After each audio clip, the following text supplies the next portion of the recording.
Good morning, good afternoon, good evening, folks. Michael Zuber, one rental at a time, back with his good friend and real estate entrepreneur, Omar Alfaro. How you doing, buddy? What's up, Michael? What's happening, everybody? Hey, man, one of the things I love our Tuesday discussions is you wear many, many different hats. What we are likely going to do probably every week, probably for the next year, is we're going to start with your real estate brokerage. You are in the high desert. You are routinely in the top 1%, your office in performers, which is awesome. But I believe the high desert, like the Central Valley, is going to change and change quickly. I believe many markets, maybe like Orange County or Palo Alto, won't change or will change late. But you and I invest in are active in markets that will change first. So I got to ask, how bad is it? How fast is it changing? What's going on? Right now, you know what, Michael? It's crazy. I pulled up the stats, and we are 3 houses away from having 1,000 properties on the market. And just for reference sake, I think we were talking like 8, 9, 10 weeks ago, you were sub 400, right? I want to say we were about 500. Okay. So, we were 500 about 2 months ago, 3 months ago. So it doubled. It's doubling. And then because I'm looking at the trends and the graphs as well. And our pendings are lower. We're at 90. Wow. 90 pendings because there's a lot of fallouts. Sure. Back on market 55. Wow. And this is in a week. Yeah, we're going to be this is the numbers I want to talk about every week. So again, let's do it. I've been saying the housing slowdown is real. It's going to come to different areas at different times and at different speeds. The high desert, it's going to come first and fast. Yep. So let's talk about the listings, right? Let's just call it 1,000 between friends. It'll be 1,000 probably by the end of the day. You've been doing this a long time, and I suspect, but don't know, that a good percentage, maybe 10, maybe 15, maybe 20% of those are actually sellers with FOMO, fear of missing out. And what they're doing is they're wish pricing or reaching for price because, hey, their neighbor got X 60 days ago. Do you get a feeling that there's a lot of FOMO from sellers right now? Oh, there's a ton. Last week I got myself, and this is myself, but there's other obviously agents everywhere. I got 4 or 5 calls. Hey, do you think it's time to sell? Do you think it's time to sell? And people are wanting to sell just because they're thinking that they missed the market. Yeah, that's right. And then they're like, hey, but we want to buy this house. They want to buy higher. They want to, this is on a few. Yeah. And I'm like, okay, but like, we got to put your house up first to see what we're going to get. How much money are you making? Good for them that they bought it in 2011. Yeah. So they got a lot of room, probably better than the next guy. Sure. But at the same time, it's like, what's your replacement? But this is the other thing, because the way the market is, the FOMO aspect of it, stuff on the higher side, and this is like a niche, stuff on the higher side is going to stay on the market a little bit longer. So now you're going to be able to negotiate. I agree. With that higher end buyer or the higher end, a product versus sub median home price. Yeah. I mean, if you're a 2011 buyer and selling today, you're I'll talk about, you're up 100% in my market. Oh yeah. At least maybe more, maybe 150%. It's crazy. And so that would be a very interesting move up buyer, right? Let's just use some numbers, right? You bought it for 150. It's now 400. Right. You probably owe 100, right? Cause you've had mortgage pay down and all of that stuff. Right. Right. So you're sitting on 250 grand, 260 grand post transactions and commissions. And you're going to go into, let's say you go just above the median, you want to go 600, right? So there's a lot of options. That inventory is going to build, but I got to wonder, because now you're looking at your mortgage was 100. Now it's going to be 300. Your mortgage payment, because you're going to go from sub 3% to 6%, your mortgage payment's going to probably triple. Well, yeah. No, with everything. It would be. It's close to triple. Yeah. So I wonder, and if you don't know now, it's cool, but I bet you over the next couple of weeks, you'll figure this out. I have heard sellers that want to do this. Then they go shopping. They get all excited.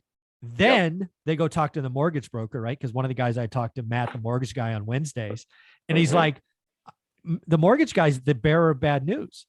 Yeah, the right? game over because sticker shock. Yeah, because exactly right. They come to you, you do your job. I could sell for X, you can buy for Y. Yep. The owners hasn't computed that rates are doubled. Then they go see their mortgage broker. The mortgage broker runs their credit, goes, congratulations, I can get you a loan, but here's your new mortgage payment. And they look at that going, Omar, I'm paying 900 today. I got to pay 2,700 for that place. Yeah, right. They're staying where they're at. I'm going to take my home off the market. Yeah, forget about that move down or move up. So they're frozen. I mean, why would they? It's a horrible financial move. Horrible financial move. This is why the housing market is so broken. It's just so broken. Oh, and you know what? I'll tell you something. I had a good conversation yesterday with one of my my title guys. Yeah. And Mike over at Chicago Title up here in the desert. And we were talking about this, and he's saying, like, based on the trajectory of where everything's going, and he has some connections and stuff, whatever. But this interest rate, you know, we'll get to 7+. Wow. Okay. Because we're at 6.5 with good credit. Yeah. We're at 6.75% right now with shit credit. Yeah, it's crazy. So it's going to touch that. The minute it does, there is going to be like a stoppage on all this crap, plus inflation and everything else. I don't have to tell you about that, but I got a feeling. And then he also said, this granted, this is someone's opinion from other people, but he said that when the primaries come, politics, right? Here comes November. He said that there's a good chance that this government is going to probably drop rates to fucking 2%. Yeah. I hear that a lot. I don't know, but not going to happen. I hear a lot. I don't think 2%. No way. No, there's I mean, I have people on my channel. One of my experts, Dion, who comes all the time. He's actually he's bet me money, not a lot of money. It bet me money that he thinks that's going to happen. I'm like, dude, not going to happen. So, you know, we'll see. But yes, I hope so, because all my properties I'm going to refinance. Exactly. I'm going to do that again. You too. Rinse and repeat. Yeah, exactly. Exactly. But no, let's talk about where we are today. So the housing market, high desert, slowing down. I mean, just like hit a wall, right? Inventory. Yes. You know what? I'm going to say it didn't hit a hard wall. Okay. There's restrictions. There's some pushback. Yes. There's increased inventory. Yeah. Decrease transactions, like you said. Yeah, it's transactions. Transactions. So when I think about housing market, all markets have these three levels, my opinion. First time home buyer. Okay. Move up, luxury. Yep. Right? Yep. So if you were going to look at these 1,000 listings, where would you put them? I'm just going to take a wild guess. I'm going to guess less than 20% are first time home buyer. I'm going to guess, I don't know. I guess I'll guess 60% are that middle market move up. And then the other 20% is luxury. I could be way off. Maybe your market's different, but where do you see the market in the 1,000? That 20% first is about right. That middle, there is, you said 60% move up. I think it's probably more like 40. Okay. And then another 20%, they're out of freaking state. They're moving out and they're done. They're done. Okay. They're done. Okay. So I want to say 40, and in that 40, there's move up and downsize. Sure. Yeah. Baby boomers going down. Yeah. And empty nesters. It's like, why you have a big ass house? Yeah. No, I got you. Get rid of it. Create your capital. Yeah. You know, it's all free money. Yeah. And then, you know, if you're married, $500,000, you know, in profit, et cetera, you know, that part of it. Yeah. So, yeah. What about the luxury? I mean, what is luxury in high desert? Is that like 700, 800, a million? No, I'm telling you, like the other day, yeah. I called an agent, phenomenal house. Like I wanted to buy it for myself and be like, yeah, maybe I'll sell mine and then move this one. It's one story, has a pool, has a freaking RV garage, the whole thing. Dialed in. This freaking house sold for 1.1. Oh, wow. And I'm telling you, Michael, this ain't Fresno, okay? This is the high desert, okay? Right. The infrastructure here is minimal, okay? we have a lot of people here that make decent money if you're a professional. When I say decent money, median, higher end, $150,000, $200,000. Okay. That's not affording $1 million house. No, that's not. Okay. So this, it was another professional that ended up selling another house. They bought this one, blah, blah, blah. Exactly. But $1.1 million in a shit area, but a great house. It doesn't make sense to me. So what is luxury in your market? Is it anything above 700? Yeah, I would say 7. That's a, you know what? Maybe even 6, above 6 in a specific area. Okay. Like so an location living area. Yeah. Do you have estate lots like acre plus? Oh yeah. Okay. Yeah, there are 2 acres, 2.5 acres. Okay. In Oak Hills, off the freeway. Yeah. Yeah. Okay.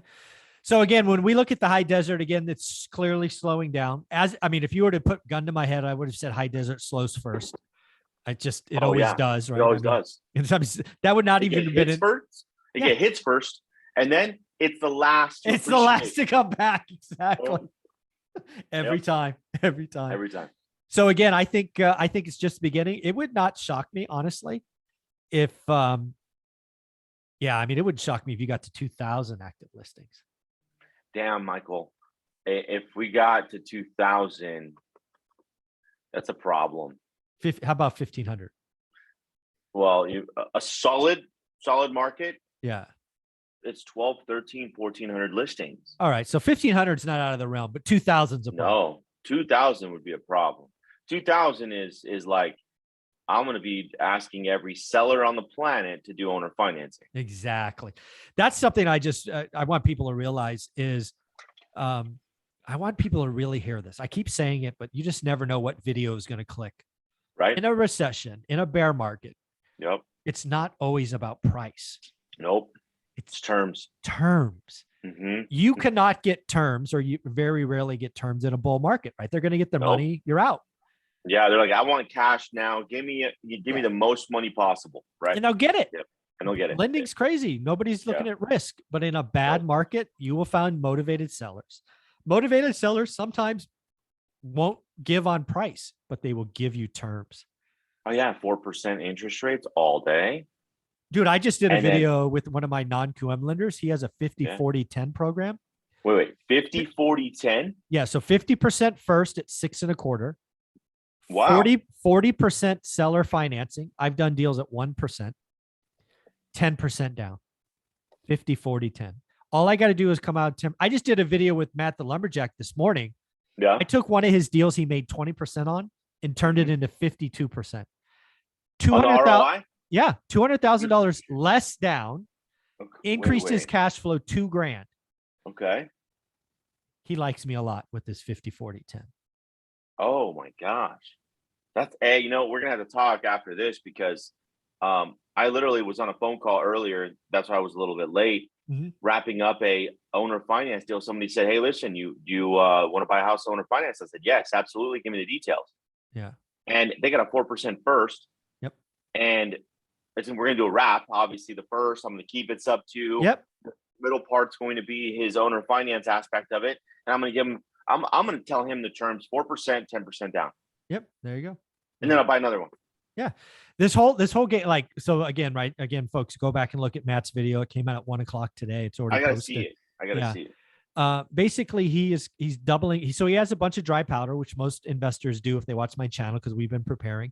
I just doubled his capacity, right? Because he could only get 20 or 25% down loans, even though he's a great borrower. I've just showed him how he can do it with 10% down. Now, it won't work for all sellers. All sellers aren't in a position, but who cares? We only need one seller to say yes to 50-40-10. One. Mm-hmm. This is very cool, man. So again, we will be talking about the high desert in our first video every week going forward. I think I think you're going to get to 15, maybe even 1,800, even 2,000. Oof. And it's because the high desert get hit first. It feels it the fastest, but it also means guys like you will crush it because you will pivot and be building just great portfolio. So Omar, where can people find you? Guys, follow me on IG at Omar_Alfaro, or visit my website, omaralfaro.com. Thanks, buddy. Appreciate it. Thank you.